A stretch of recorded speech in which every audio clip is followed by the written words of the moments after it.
अस्सलाम नाज़रीन, आपका मेज़बान इजाद राजा इशू टुडे के साथ हाजिर है। नाज़रीन, जैसा कि आप जानते हैं कि पाक अमेरिकन जो रिलेशनशिप है वो बड़ी अहमियत का हामिल है। पूरी दुनिया की नज़रें इस पे होती हैं और ख़ास तौर पे हमारी गवर्नमेंट भी इस पे बड़ा जोर देती है। इसके अलावा खुराक से हम अपनी इकॉनमी को कैसे बेहतर कर सकते हैं, तो इसी पे आज बात करने के लिए अवाम पाकिस्तान पार्टी के फाउंडिंग मेंबर इमरान शौकत साहब हमारे साथ हैं। आइए उनसे आपकी मुलाकात करवाते हैं और ये जानने की कोशिश करते हैं इमरान शौकत साहब इस बारे में क्या कहते हैं। अस्सलाम वालेकुम इमरान साहब। वालेकुम सलाम सर, राजा साहब। सबसे पहले तो हम चले इस बात पे आते हैं कि हमारी इकॉनमी जो है, हम इंडस्ट्री की तरफ तवज्जो देते हैं, हम रियल स्टेट की तरफ तवज्जो देते हैं, हम और चीज़ों की तरफ तवज्जो देते हैं। तो आपके ख्याल में इकॉनमी को बेहतर करने के लिए कौन से ऐसे ज़राए हो सकते हैं जिनसे हमें फ़ायदा हो सकता है और पाकिस्तान जो है अपने माशी हालात को बेहतर कर सकता है? बहुत शुक्रिया जी, आपने इस प्रोग्राम में मदु किया और आपका सवाल भी बहुत पर्टिनेंट है। एक्चुअली सेक्टर्स तो काफी सारे हैं। जैसे आपने जिक्र किया कि रियल एस्टेट ने तो एक्चुअली पाकिस्तान की इकोनॉमी को तबाह कर दिया, क्योंकि ये एक डेड इन्वेस्टमेंट है, स्पेकुलेटिव है, इंपोर्ट ड्रिवन है और इसकी कोई सही बात है एक्चुअली एज सच कोई वैल्यू तो है नहीं। जी जी। बहुत कम होती है नेचुरली कंस्ट्रक्शन के हवाले से ये हो, लेकिन वो उस हवाले से नहीं। हमारा जो सबसे बड़ा सिग्निफिकेंट सेक्टर जो है पाकिस्तान का नेचुरली, वो है एग्रीकल्चर। हम जी जी। सबसे पुरानी एग्रेरियन सोसाइटी है, इंडस वैली सिविलाइजेशन शुरू होके, और हमारा तकरीबन 65 से 70% हमारी कौम जो है वो एग्रीकल्चर में इन्वॉल्व है। और सिर्फ यही नहीं, हम लेडीज अपनी खवातीन के बारे में बातें करते हैं कि उनको किस तरह से एम्पावर किया जाए। इस वक्त 80% हमारी वर्कफोर्स जो है खवातीन की, वो भी एग्रीकल्चर रूरल इकोनॉमी में है। राइट।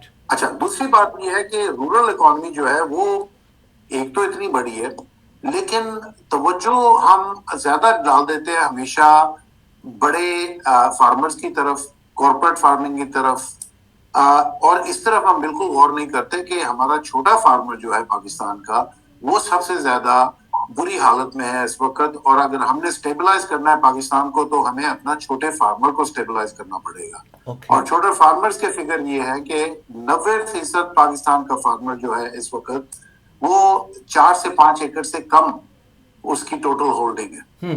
तो जब तक हम उन लोगों को नहीं स्टेबलाइज करेंगे, तो बड़ा मुश्किल होगा पाकिस्तान को अपने मसले हल करना और अपनी इकोनॉमी और अपने हेल्थ सिस्टम्स को बेहतर करना। ठीक हो गया।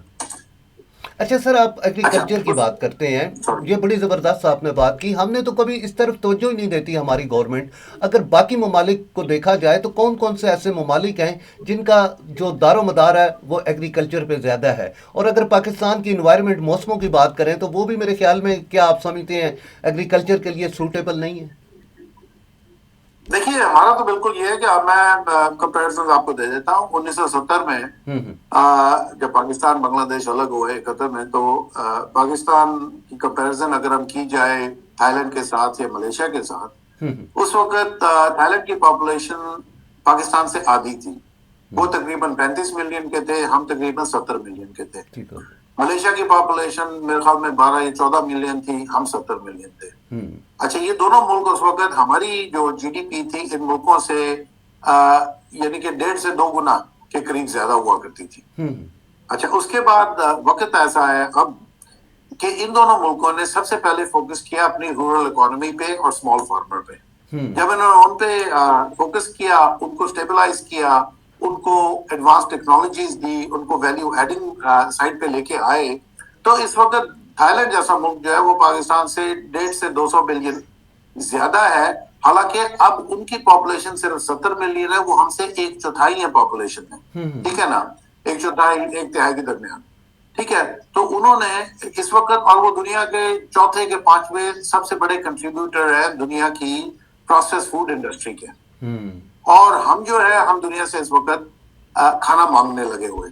ऐसा ही हम है। जो है ना, और उसका प्रॉब्लम सबसे बड़ी ये है कि आपका इस वक्त टोटल है हॉर्टिकल्चर, फ्रूट और वेजिटेबल जो है, सब्जी और फ्रूट जो है हमारा, वो 35 से 40% इस वक्त जाया होने लगा। क्योंकि हमने आज तक कभी तवज्जो नहीं दी कि यार हमारा ये जो 4 एकड़ का फार्मर है, इसको हम किस तरह से स्टेबलाइज कर सकते हैं, इसको किस तरह से हम इनकम दिलवा सकते हैं। तो उसमें अगर आप मुझे इजाजत दें तो मैं दो तीन फैक्टर्स बताऊंगा जी जी, आप कि बिल्कुल। अगर हम स्मॉल फार्मर को हम्म। वैल्यू एडेड टेक्नोलॉजीज दें, फूड प्रोसेसिंग की तरफ लेके आए, तो उसके एडवांटेजेस जो हैं, उससे ये तीन बहुत बड़े बड़े एरियाज में एडवांटेजेस होते हैं। एक आपको होता है इकोनॉमिक एडवांटेज। राइट। अब उसमें इस तरह से है कि आप 35 से 40% जो आपका खाना जो है, फ्रूट और सब्जी आप जाया कर रहे हैं, उसको आप स्ट्रीमलाइन करके ना मार्केट में ले आएंगे। हम्म। ठीक है। इस वक्त मेरे अंदाजे के मुताबिक और कुछ और लोगों के अंदाजे के मुताबिक $5 से $7 बिलियन का सब्जी और फ्रूट हमारा जाया हो रहा है। और अगर हम उसको प्रोसेस करने लग जाएं तो वो तकरीबन 2 से 3 गुना उसकी वैल्यू बढ़ जाती है। अच्छा। और कुछ केसेस में तो 4 गुना तक बढ़ जाती है। तो आप एक $20 बिलियन का सेक्टर जो है अपनी इकोनॉमी में आप ऐड कर सकते हैं। ठीक है जी। तो ये पहली बात तो ये कि आप एक 20-25 बिलियन का सेक्टर बनाते हैं। उसके बाद आपकी फार्मर की जो है ना इनकम इंक्रीज होती है। इस वक्त फार्मर जो है, और मैं खुद एक छोटा किसान हूँ खानेवाल से, मुझे पता है कि गंदम जो है वो हमारी इस वक्त लॉस मेकिंग क्रॉप हो गई है। ठीक है ना, फार्मर मरने लगा हुआ है। ठीक है। और अगर आप उसको सब्जी और फ्रूट की तरफ ले आते हैं और उसको प्रोसेसिंग सिखा देते हैं, तो उसकी उसी एकड़ से 3 से 4 गुना ज्यादा इनकम बनने लग जाती है। अच्छा। ठीक है जी। तो एसेंशियली, अच्छा, फिर उसके बाद एक और फायदा है, अगर उसको प्रोसेसिंग सिखाते हैं तो वही किसान जो है वही अपनी सब्जियां उगा के उसी रेट पे अपने लिए प्रोसेस करके रख ले, तो सारी साल वो वही उसी रेट पे सब्जी खाएगा। ठीक है। उसका क्या मतलब है मेरा कहने का? इस वक्त मिसाल के तौर पे जब प्याज की फसल होती है तो कभी 50 रुपए की किलो की बेच रहा होता है किसान, कभी 80 रुपए की बेच रहा होता है। वो तो उसने बेच दी, क्योंकि रख तो सकता नहीं, वो खराब हो जाएगी। उसके अब रमजान में वही प्याज जो है वो 400 रुपए की किलो वापस खरीदने लगा हुआ है। बिल्कुल। ठीक है ना। तो किसान 50 से 80 रुपए की चीज बेचता है और उसके बाद 200 से 400 रुपए depending on the time of the year वो वापस खरीद कर उसको इस्तेमाल करने लगा होता है। तो इससे किसान के पास जो है ना अपने खाने की चीज भी वो अफोर्ड नहीं कर सकता, राइट। बेच देता है लेकिन बाद में खरीद नहीं सकता। तभी फिर फूड सिक्योरिटी पाकिस्तान में इस वक्त जो है, आप समझ लें कि फूड सिक्योरिटी 60% हमारी फैमिलीज में फूड सिक्योरिटी है इस वक्त। ठीक हो और गया। 40% हमारे बच्चे जो है वो स्टंटिंग उनको होने लगी हुई है कि उनको नशो नुमा पूरी नहीं मिल रही। ठीक हो गया जी। तो ये तो सिर्फ आपके इकोनॉमिक बेनिफिट्स हो जाते हैं अगर हम इस सेक्टर पे गौर करें। अच्छा, अब हेल्थ बेनिफिट्स की तरफ आया जाए तो जैसे मैंने कहा कि आपकी 60% पॉपुलेशन में से आप फूड इनसिक्योरिटी कम कर देते हैं तो उनको खाना पीना मिलता है। आपके बच्चे जो है जो 40-45% स्टंटिंग में है वो आप एलिमिनेट कर सकते हैं। ठीक है ना जी। और एक और मैं फायदा बताऊं, मिसाल के तौर पे जी। आप सिर्फ अगर प्याज हांडी के लिए इस्तेमाल करें, सूखे प्याज से शुरू करें, उसको थोड़ी देर पानी में डालें 5 मिनट के लिए, वो थोड़ा सा हाइड्रेट हो जाए, फिर उससे आप हांडी बनाएं, तो वही मसाला आपका तकरीबन 5 से 7 मिनट में बन जाता है। बिल्कुल। वरना हांडी बनाने के लिए आपको आधा घंटा जो है ना प्याज को बघारना पड़ता है। ठीक है ना। बेसिकली जब आप सब्जी पका रहे थे आपको डिहाइड्रेट कर रहे होते हैं। मैंने एक कैलकुलेशन ये की है कि अगर आप वही हांडी 15 मिनट में पका लें जो आप आधे घंटे या 40 मिनट में बनाते हैं, जी जी। तो आप अपनी गांव की लुगाइयां जो है गरीब, जो लकड़ी के चूल्हों पर बैठ के और धुआं इनहेल कर रही होती हैं, उनकी सेहत पे कितना असर पड़ेगा, ठीक है। उनकी स्मोक इनहेलेशन कितनी कम हो जाएगी। फ्यूल कॉस्ट जो है मैंने अंदाजा किया है पाकिस्तान में 40 मिलियन फैमिलीज हैं।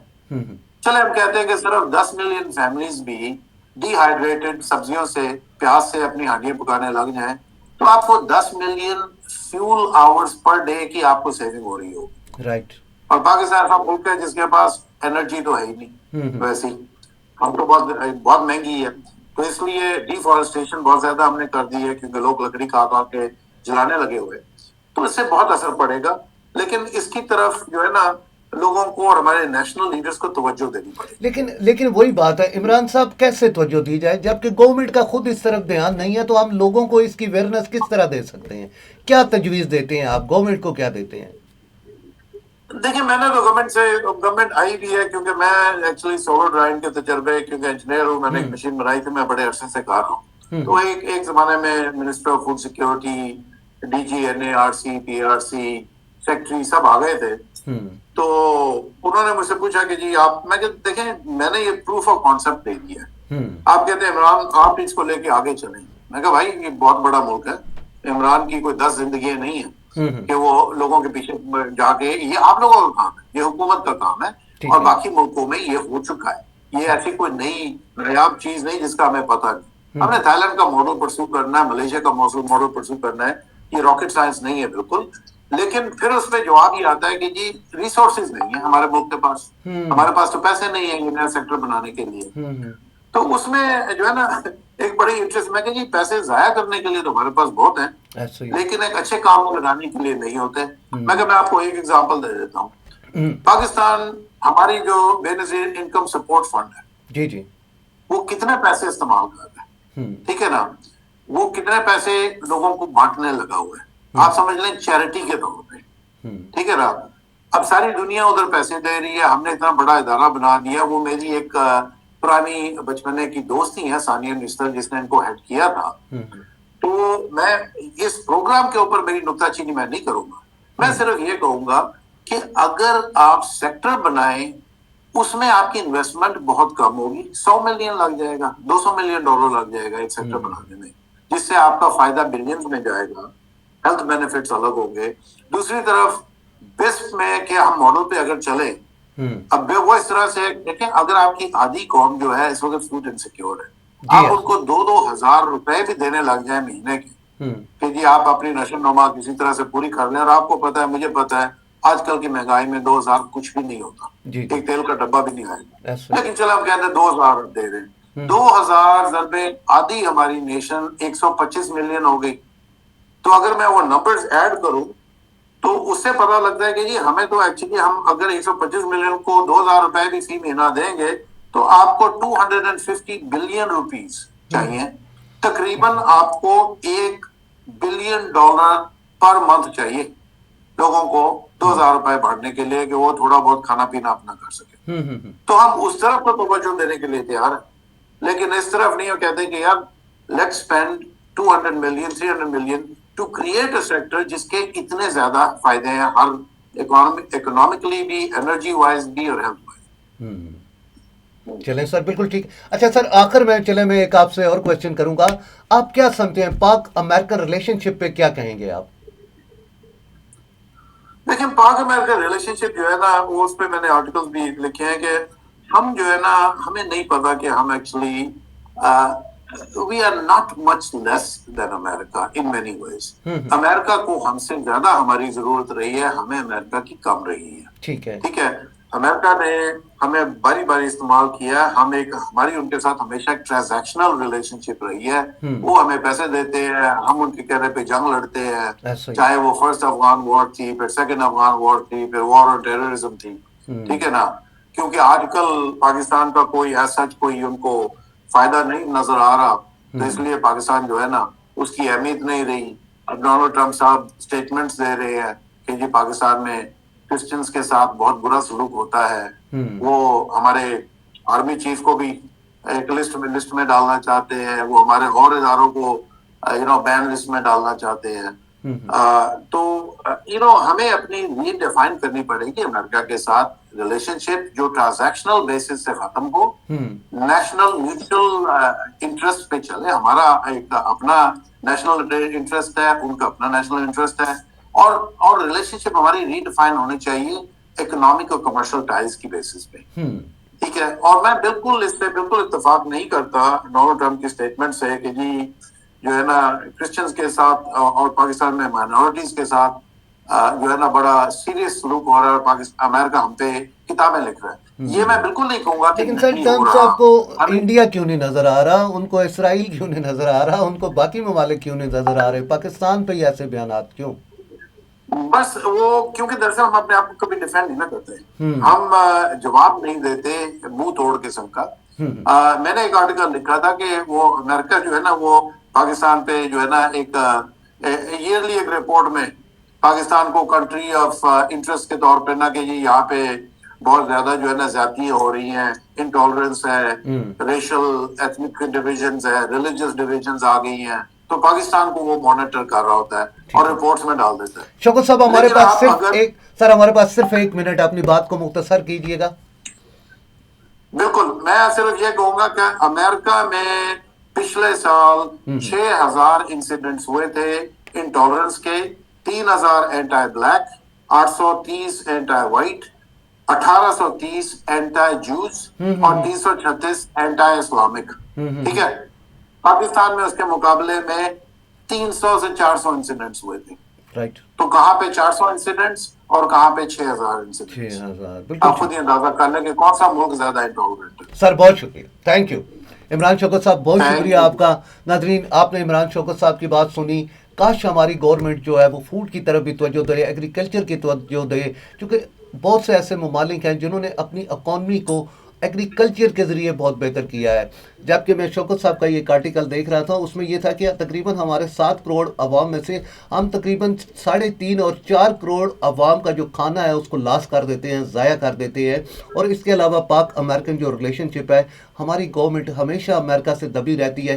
काश ये उनके मद्दे मुकाबल खड़ी होकर अपने मौक़िफ़ को सही तौर पे बयान कर सके। इसी के साथ ही मुझे इजाज़त दीजिएगा, अगले प्रोग्राम में फिर आपसे मुलाकात होगी। तब तक के लिए अल्लाह हाफ़िज़।